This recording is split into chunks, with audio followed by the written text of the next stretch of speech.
世界各地的莲友们，大家早上好！南无阿弥陀佛，非常欢喜的来向各位介绍那么书写的这一章的内容呢，跟大家一起来分享。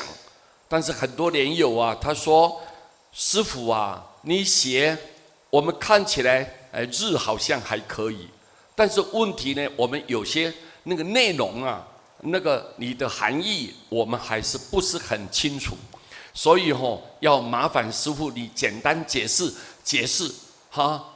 把那个内容介绍给我们大家。我说好，今天呢，我们就秉持着这样，应了所有各地莲友的要求，你们的期待，所以师父来简单解释这一章的内容。人之所患，莫甚于不知其恶了。人最害怕的、最担心的、最担忧的是什么？莫甚于不知其恶，没有超过他不知其恶，不知道自己的过失，不知道自己的这种错误、行为的怪异、思想的偏差，他不知道啊，他不知道这个是一个邪恶的，是一种错误的，他不知道，这是最害怕的。这是最害怕的。你看，对父母忤逆啊，对朋友不守信用啊，做人的心性非常的凶恶，对人也是无情无义，他习以为常啊，他不知所以然啊，不知道说原来这是不对的，这是错误的，他不知道。你看，这是最可怕，一个不知道自己的过失的人。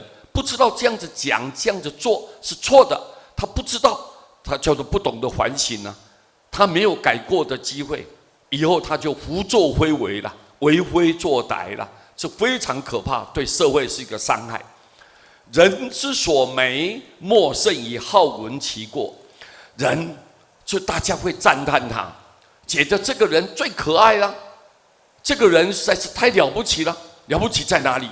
莫甚于好闻其过，没有一个超过什么好闻其过，很喜欢听到别人提醒你、纠正你、给你指点你，你有什么过失，我们来提醒你。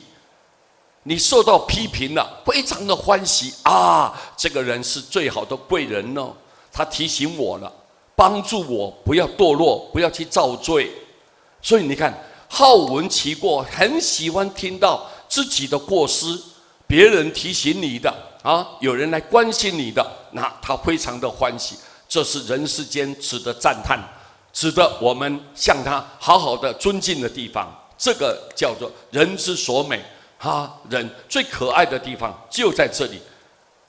人之所鄙呀，莫大于寡廉鲜耻。鄙就是鄙视嘛，鄙视人为什么你会遭受别人轻视你？看不起你，是莫大于寡廉鲜耻。这个就是你看他不知道廉就是贪心哦，贪心。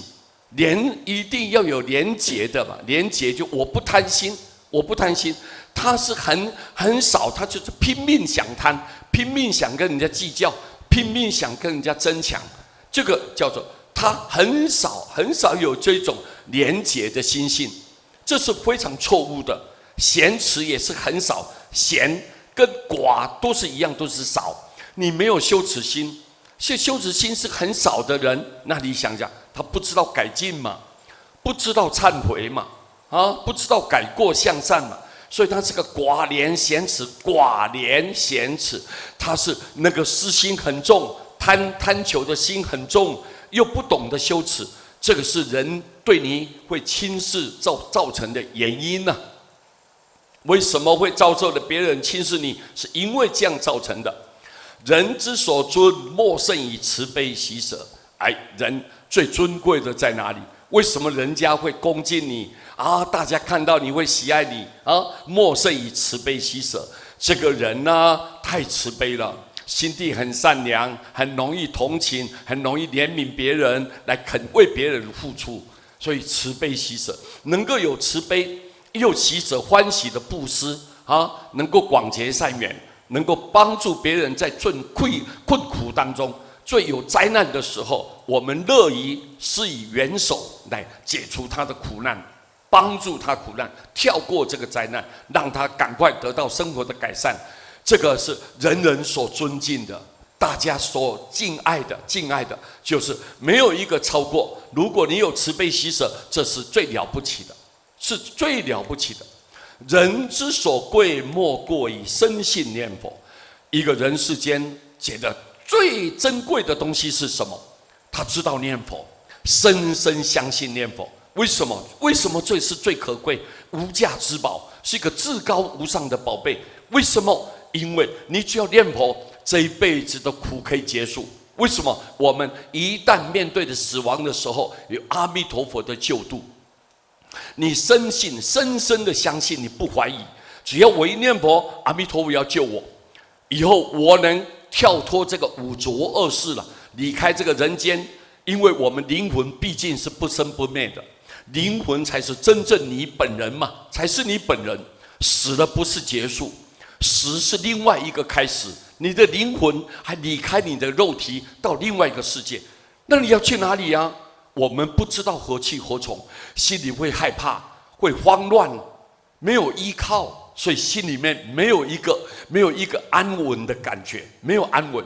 那接着这时候嘛，处在这一种十字路口正在徘徊的时候，因为你有相信念佛，佛呢就发愿要救度念佛的众生，所以你深深相信，你念佛，佛马上佛光普照，名号呢就放光把你接引。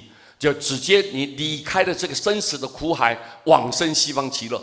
我们有一个归宿，一个美好安详的归宿。所以你看，这个是人世间最可贵的，没有任何的财产、任何的名望地位，不能拿来跟念佛相比较，因为那都是世间虚假的，我们都带不走的，永远都没有办法跟你而去的。